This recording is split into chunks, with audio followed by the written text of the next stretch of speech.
Hey guys, welcome back. Happy Thanksgiving to everyone.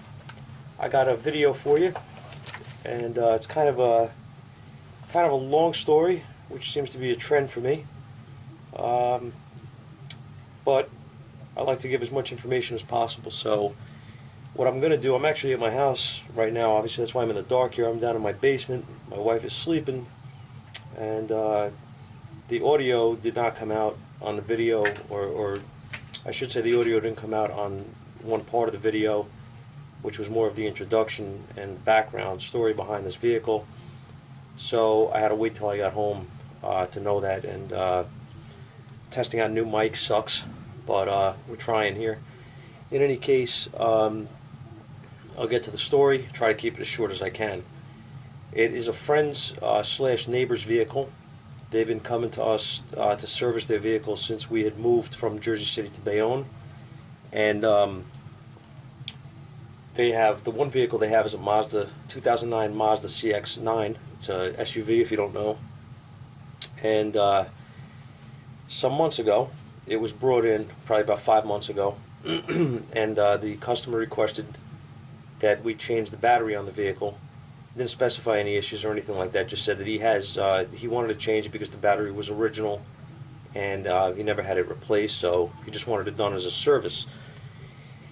And we did, so we dropped, we replaced the battery for him. And he's been in after that for an oil change, and then things started to go downhill.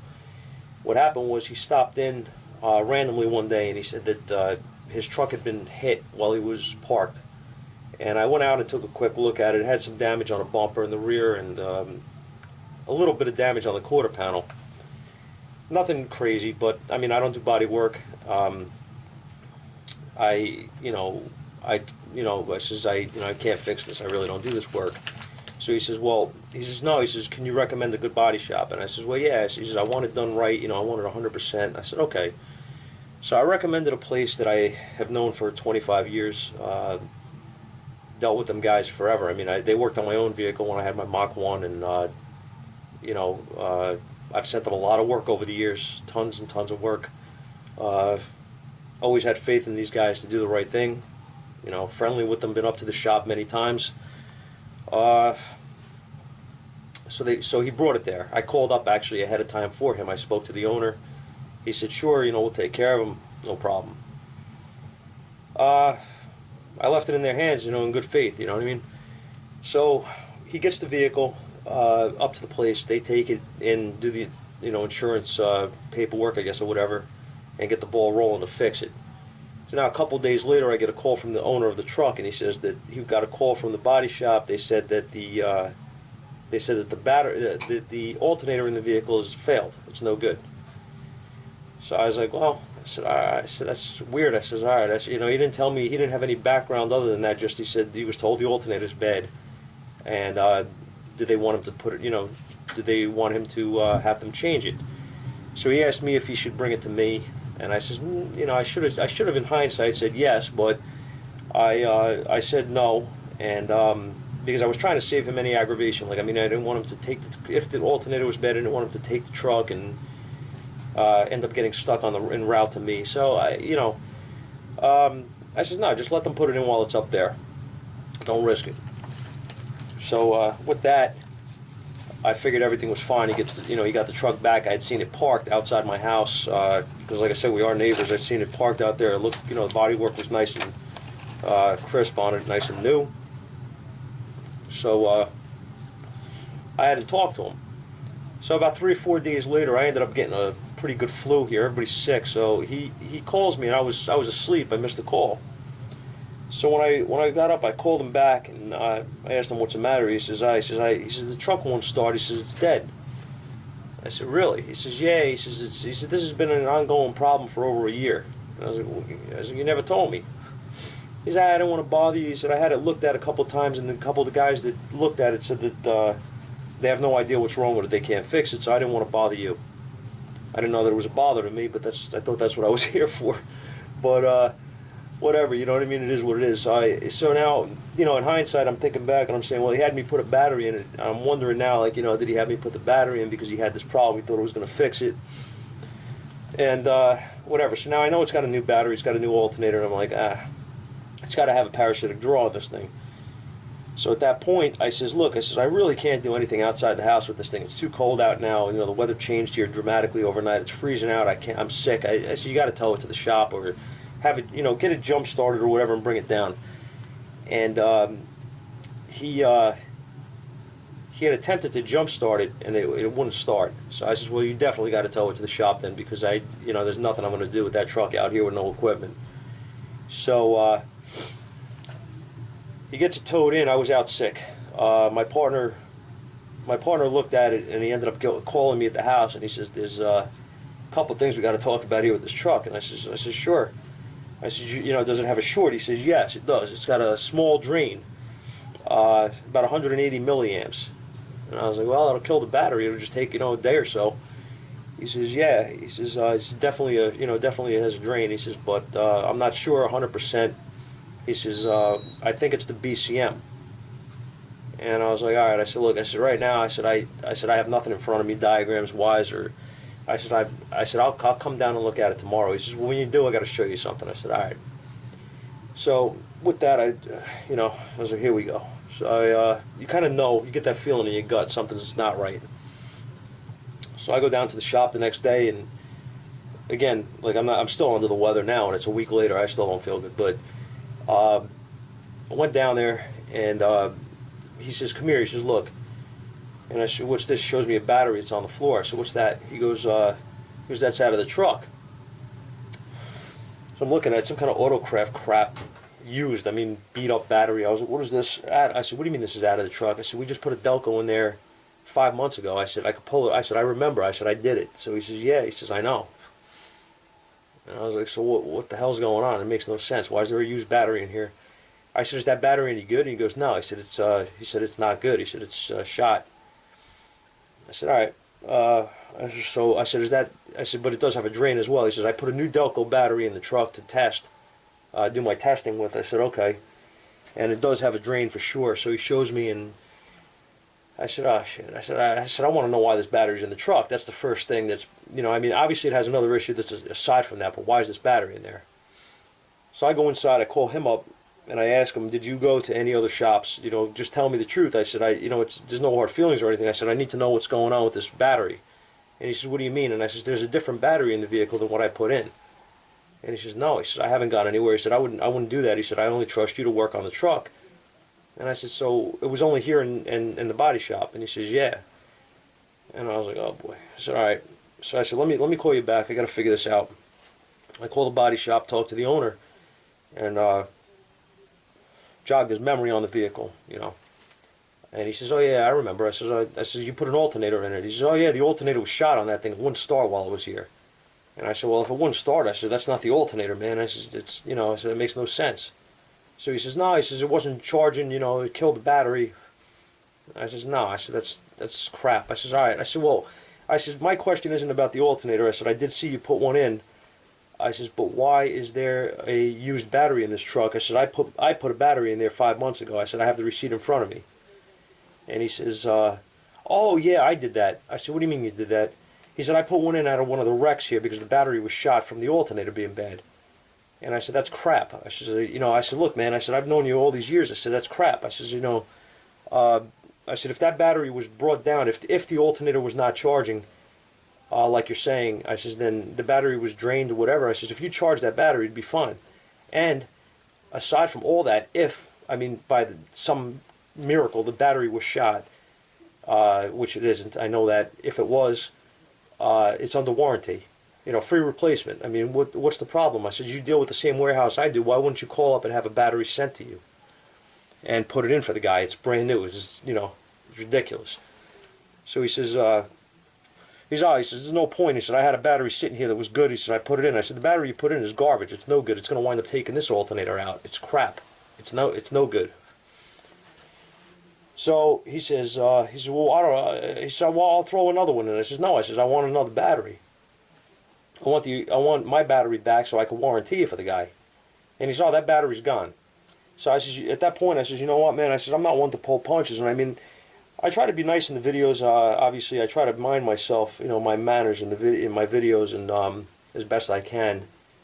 But I don't have tolerance for stupidity or for lying or bull and stuff. I don't have tolerance for that at all.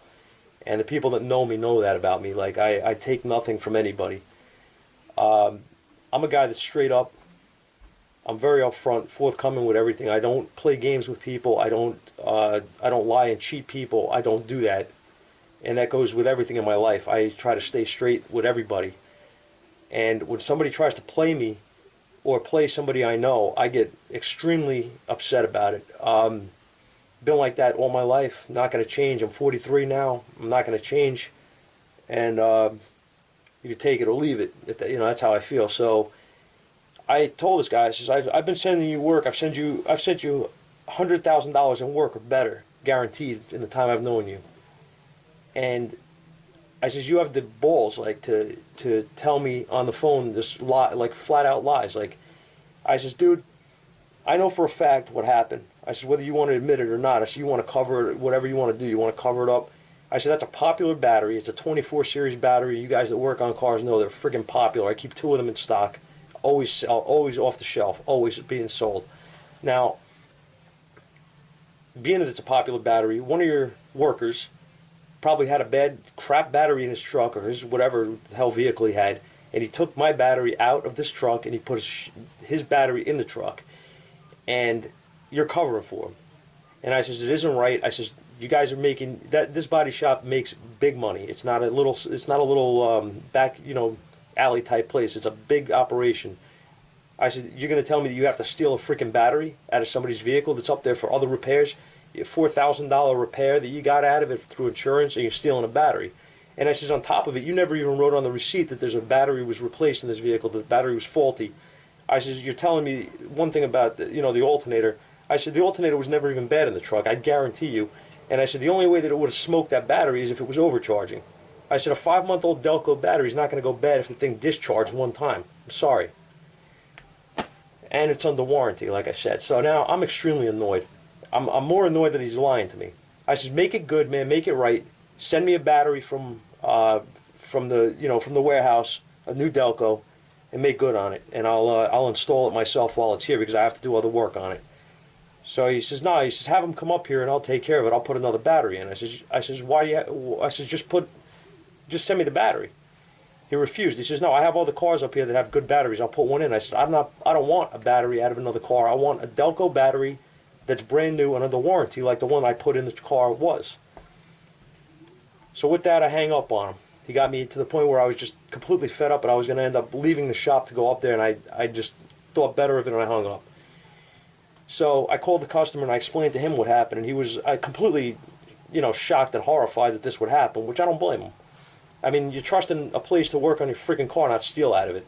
It's not like they took a friggin' phone or a radio or whatever, like something that's laying on the seat. They didn't steal something out of the truck. They stole a part out of the freaking car that they were working on. So, with that, I just completely annoyed the customer. I told the customer, call them up and tell them that you have, you know, the original receipt for the battery. You know that they took the battery and you want it replaced.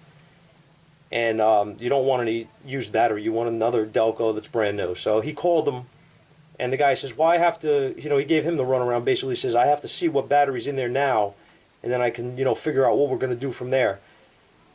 So when he told me that, I flipped out again, and I end up calling him back. Now the guy won't get on the phone with me. I got a secretary who's not the sweetest person, but I got, you know, a secretary on the phone, and I told her, I says, you know, I says, there's more than one way to, like, deal with this. If you don't deal with it the right way and make it right, we're going to have a problem. So now, we got nowhere basically at that point because the battery, they never called me back. This truck's in my shop for over a week now because of parts, but that's a whole other story. But the we never got the battery situation fixed yet. Okay, this guy never got back to me. Never returned three of my phone calls to him. They never returned me a call to me. So what we're going to do now is we're going to pursue insurance fraud, and we're going to turn them in for theft. and we'll see how that goes. Because if they want that kind of publicity, and if they don't, I'm going to give them one more chance to make it right. Because I'm going to call them after Thanksgiving, and I'm going to explain to them that this is the way it's going to work. And if they don't make it right at that point, I'm going to do that, and then I'm going to go as far as to name them on YouTube, and I'm going to name them on Facebook, and I'm going to make sure that people know not to ever go there. As many people as I can possibly get to not go there, I'm going to do that, because they screwed me, they screwed my customer, and I'm completely disgusted that this is what goes on in this business, especially in a shop that makes millions of dollars a year. It's just it's ridiculous. With that said, I want to move on to the rest of this. The rest of the story. We do have a known good battery now in the vehicle. Okay, again, I put it in. Right, my partner put it in. We have a drain. It's a 180 milliamp drain on this truck, and my partner said he thinks it's the BCM, because what happened was it's the room fuse that's showing the problem. Okay, now when we do testing on these things, you don't pull fuses, and I want to get this across to you guys as much as I can. Years ago, there were different methods for testing for a parasitic draw in a car. On the older cars, you could get away doing it, with a test light. Was it always accurate? No, because if it was a really small drain, it may not light the light at all. It may not light it where you can notice it. So that's never really a good test, but that's the way it was done years ago. Doing it the right way is using a meter, okay, or a scope. I mean, it's, either whatever you like, but you have to do it where you can actually read small amounts of current. So we use a meter a lot of times. I mean, it depends. We do use a scope at times. Usually we use a meter in line on the cable. So we had our fluke set up on this thing, and obviously it has a drain, and he checks. The way you check these things is you do not pull fuses either. That's a big misconception with things, especially today with all the modules in the vehicles. You pull a fuse and you think the circuit that has a problem, and you plug it back in. Now you're waking things up, and you can't do that. You have to isolate the circuit, and the way to do that is also with a meter. You can do it, or I like to personally use a tool called an amp hound. I may have shown it in a video before. I'm not sure if I did. I had the clip on here, but again, I had no audio because of the damn mic, so that went out the window. Look it up though, amp hound. There's videos on YouTube of it being used, and you can buy it pretty cheap. So it's a very good tool to have in your toolbox. What you do with it is you have two leads. You go across the fuse, and it will tell you if you have any kind of activity on that circuit. Okay. This is non-intrusive testing, again, which is what you want. You're not removing anything. If you see a problem on that circuit, once you've isolated it, which on this one it turned out it was the room fuse. I'm not going to give a lesson on parasitic draw testing here, but we isolated, or my partner isolated, the room fuse is the only circuit that has an issue. That goes directly to the BCM. Excuse me. Okay, so now it can be deceiving when you're working on this, and I'm going to show you in the next clip that I have of where I actually had audio how we approach this and how not to get burned on something like this. Okay, I was so irate, and I mean, I'm not going to lie to you guys. Like I said, I have a bit of a temper, to say the least. And when somebody, that whole situation got me so fed up and aggravated that day. I don't feel good. I had to deal with all this crap. This guy's treating me like I'm a jerk that never worked on a car before. I got very annoyed.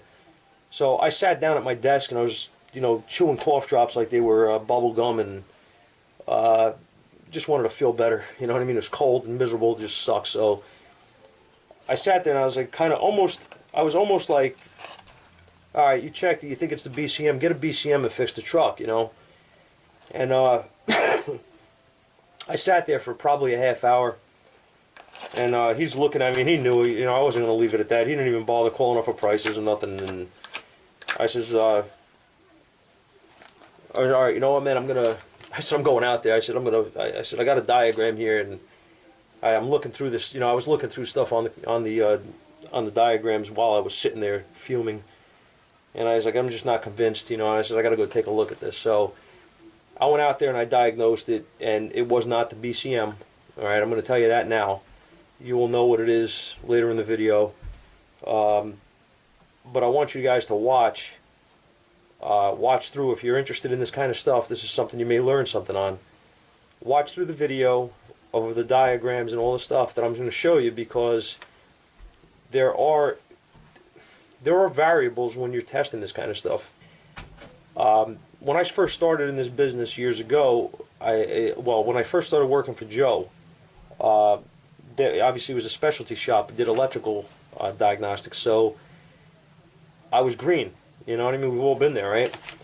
And parasitic draw testing to me was the worst thing that could ever come through the door, because I was completely clueless. I just couldn't understand. Now keep in mind, I'm a young kid that didn't know how to read a wiring diagram. I didn't have any experience. I was like, it was like talking to me in a different language and expecting me to understand what you were saying. I was lost. Joe was fantastic. He was a great teacher. He showed me the procedures to go through and how to isolate these circuits and find the problems, and I consider myself to be pretty decent at it at this point. I think I put my time in. I deserve to be, right? So with that said, parasitic draw testing, though, if you're not experienced and if you do not know the proper procedures for testing, you will absolutely misdiagnose the car. This one, particularly, this type of situation, I should say, not this car in particular, but these scenarios with this car, like this car, you will get burned if you're not experienced, for sure. I guarantee you. Just the way the wiring diagrams are set up, the way that the wiring is run, the way the wiring is run in this vehicle, the way the circuit works, I should say, okay? The design. If you're not experienced, you will absolutely screw yourself and put a BCM in it. I mean, if you get that far, if you know that much to go to that, isolate at least that fuse, you're going to put a BCM in it more than likely if you have no experience. And you're going to spend a lot of money. They're probably like $500 to $700, I would imagine. Need to be programmed, all that crap. Put it in, and when you plug it in and see that you have a drain, you're going to be really, really upset. So now, you want to not have that happen, okay?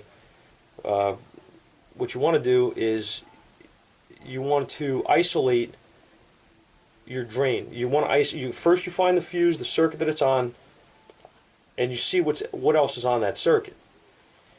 At that point, you need to somehow isolate parts of the circuit, because everything is spread out in the car and buried usually. I mean, it may not, it may take you 5 minutes to get to one item and unplug it or whatever. It may take you 3 hours to take the other one apart. You know what I mean? It depends on where it is. Something's buried under the dashboard somewhere and you can't get to it. You have to take everything out. You don't know what you're going to encounter. Another part might be in the back panel of the truck somewhere or something. I mean, you could spend hours, days, whatever, chasing this stuff if you don't know what you're doing. The key, obviously, is time. So you have to know the right approach to take, and you have to use some common sense when you're doing it, because if you attack this the wrong way, you're going to go down the wrong path, and you're going to just be beat from the very start. It's going to beat you. I'm not saying to be intimidated, guys, by parasitic draw and stuff. I mean, it is very real. I deal with it, all the time in vehicles. It's not something that's that's uncommon. This is a very common type of diagnostic to do on a car. And some of them are very easy, some of them are very complex, depending on the design of the circuit you're working with. I have not had one, and I mean, don't get me wrong, I've had some that broke my, kicked my ass pretty good over the years. But as time went on and I got more and more used to it, using the common sense approach to things and figuring it out, and I've gotten much, much better. And most of the time I can isolate these things in a short amount of time and find them, and and that's it. But sometimes some of these components that you have to get to, man, are the worst part of it. So it is what it is. But the video is designed here. I'm doing this because I want to show you guys how not to get burned.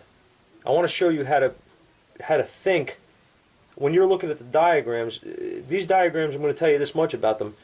When they show you the outline of the, say, the BCM and the wiring going into it, they do not tell you, there's no markings next to these wires of what they do. And finding a pinout sometimes is a problem.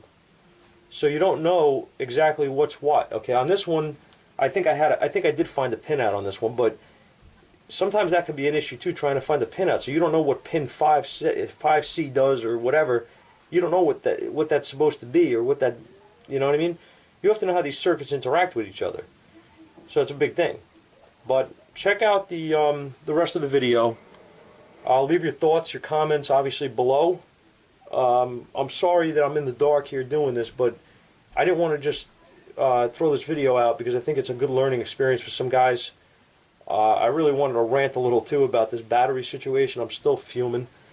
And let me know what you guys think overall of the diagnostic approach we took, and of the video itself. The car, just so you know, I'm just going to tell you this in the video. We did this is absolutely verified 100%, but we're still waiting. This car's still sitting in my shop because I'm still waiting on a part. I'm still waiting on the repair on the part that's bad. So it's just been a disaster all around. For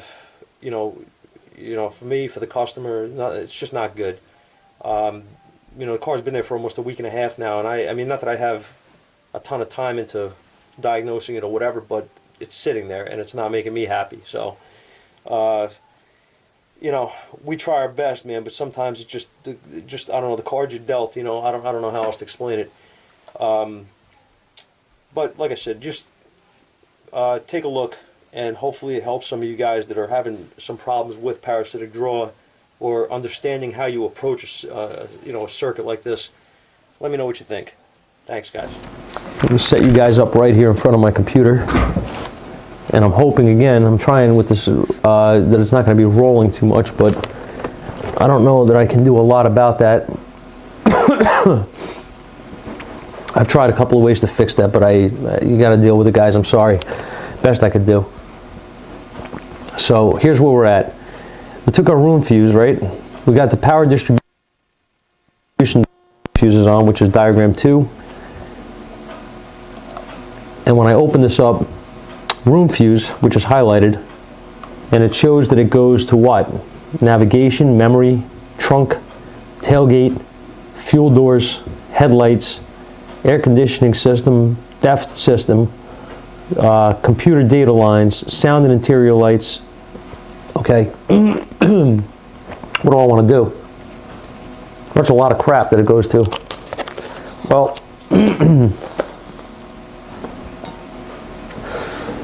that's a lot of stuff that it goes to. What I want to do is I want to pick one. And what I did was I picked my computer data lines. Okay? I picked my computer data lines because I was actually curious of what the hell they were talking about. That's power. I guess that's the power feed. I was figuring that's the power feed for the data link connector, the 12-volt feed. So here's my room fuse, and it should branch off. Excuse me, guys. I'm fighting this cough and this cold for a week and a half, and it's kicking my butt. So this should branch off. This is your room fuse here. This should branch off somewhere. If you follow, I'm going to highlight this. If you follow this, then it should go to the data link connector. But it doesn't. What does it go to? It only goes to the BCM. Right here. BCM. Well, why is that? Well, if I go to the other diagrams, it shows the same thing. It goes to the BCM on the same line, pin on the same pin 2A. Okay. So now, what is that telling me? What is that telling me? What do you do here? It's only going to the BCM. Well, I'm sure you guys are observant here. You've been watching me a while, and I'm sure you see that these other lines are highlighted. Okay, so what I'm going to show you is that if this only feeds the BCM, that means that it feeds through the BCM, which is not shown here, okay, because they show you, they don't show you all the information on these diagrams, which kind of sucks.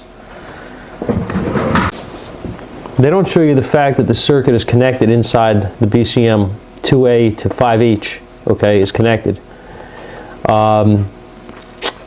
Now, the reason I figured this is because the power feed, the thing that's in common here is the color, blue and red, okay, and it's a feed, it's a 12-volt feed, so it feeds. Like it said in that other diagram that we just looked at, multiple things. Okay, this vehicle is not equipped with all of them, so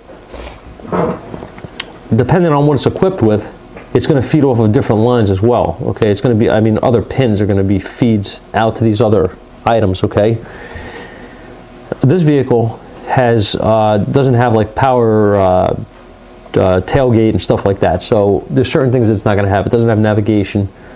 So obviously if it's not equipped, it can't be a parasitic draw, right? So what we have to do is we have to isolate where this draw is. There are multiple blue and red wires out of this BCM. If you notice here, this is a broken up the box here, okay? It's perforated, these lines.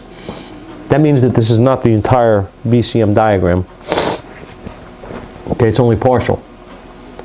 So first thing you got to do is figure out which one of the lines out is the problem. Okay, so the way I'm going to determine that is I'm going to take the blue and red wire here, the 5H, which I did, and I cut it. I cut it here at the BCM. If I cut it here and this drain goes away, my BCM is obviously not the issue. Okay, if I don't know how to, I'm trying to explain this the best I can. If you disconnected this BCM, knowing that this, because this is the first inclination that you're going to have, this only goes to the BCM, the room fuse now, that only goes to the BCM. The drain is on the room fuse. The first thought many people are going to have here is the BCM is the problem, or possibly the problem. And I guess it is. I mean, technically it could be, but what you're going to do is you're going to disconnect the BCM. Guess what's going to happen? Your parasitic draw is going to go away. You're not going to have any kind of draw on the meter, okay, when you're checking it. And you're going to say, oh, that's the problem. That's the BCM. It's no good. You're going to put a BCM in it for $500, $600, $700, whatever they cost, and you're going to be very, very sad when you see that you still have a drain, okay? Hopefully that's not any of you guys.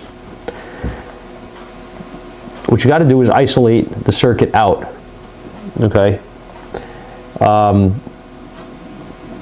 Once you do that, what I did, like I said, is I cut the wire right here, okay?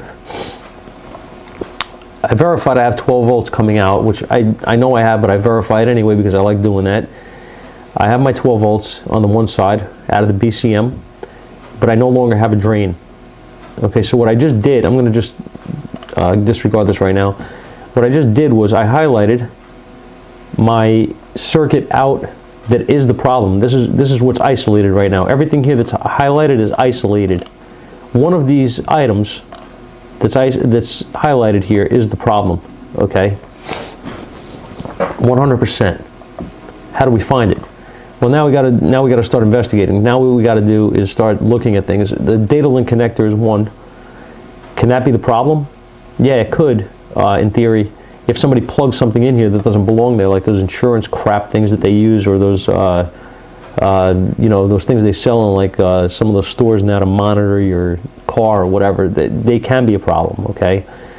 I just verify there's nothing plugged into the DLC. Okay. Once you did that, you want to do the easiest things first, like anytime you're tracking down stuff like this, because this can be very, very time consuming. You have a lot of things that are not easy to get to. Excuse me.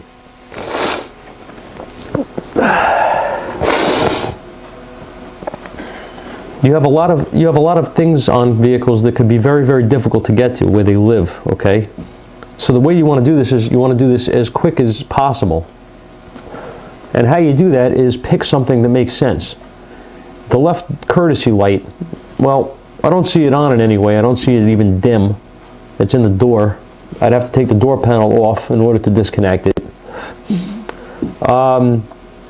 Or, actually on this one, I'm sorry, on this one you don't. On this one it has a removable cover lens that you can actually disconnect, just pull the bulb out.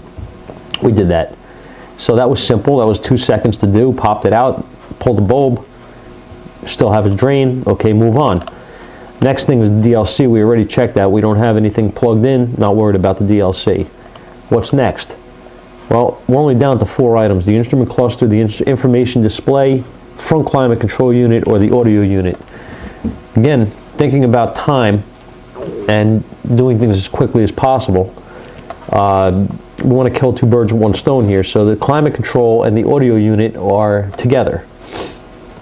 You still have to take the center of the dash cover off and all that to get to it. So we're going to take that off instead of taking out the cluster or taking out the information display unit. So we popped this apart. Front climate control was the first thing to be disconnected, so we disconnected that. My drain was still there. At that point, I got the radio unbolted, pulled that out, and disconnected it, and my drain was gone. Okay, so we confirmed 100% beyond the shadow of a doubt we have a bad radio.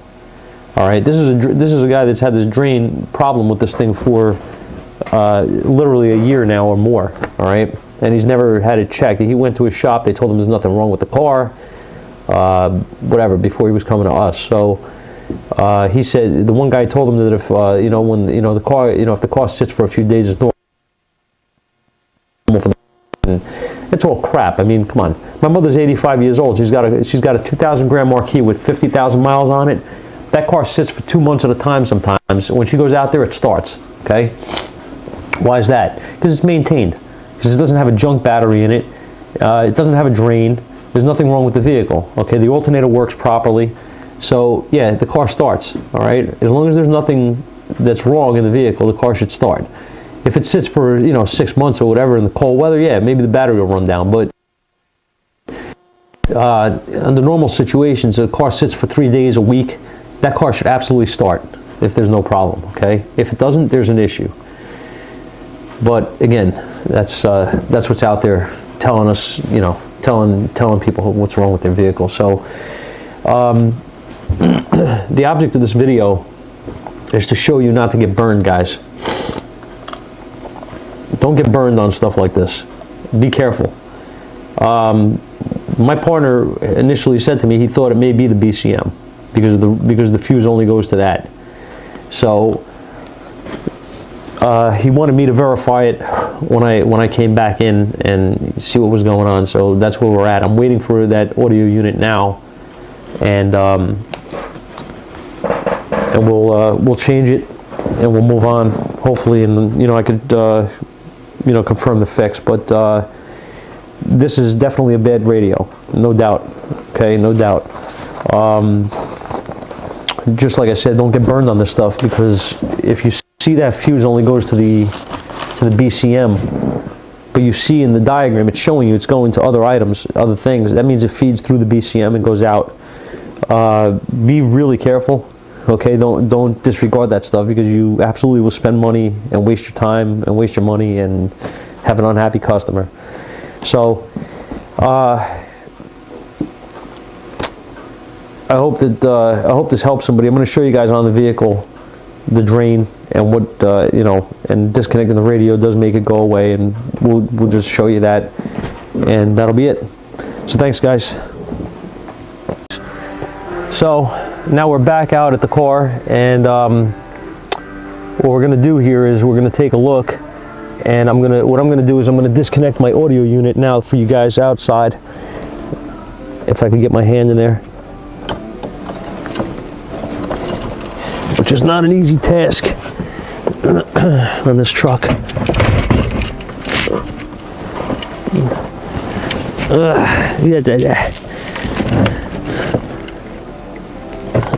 Okay, and as you can see, when I disconnect that, this drain goes away. Okay, so this is absolutely 100% a bad radio in this truck.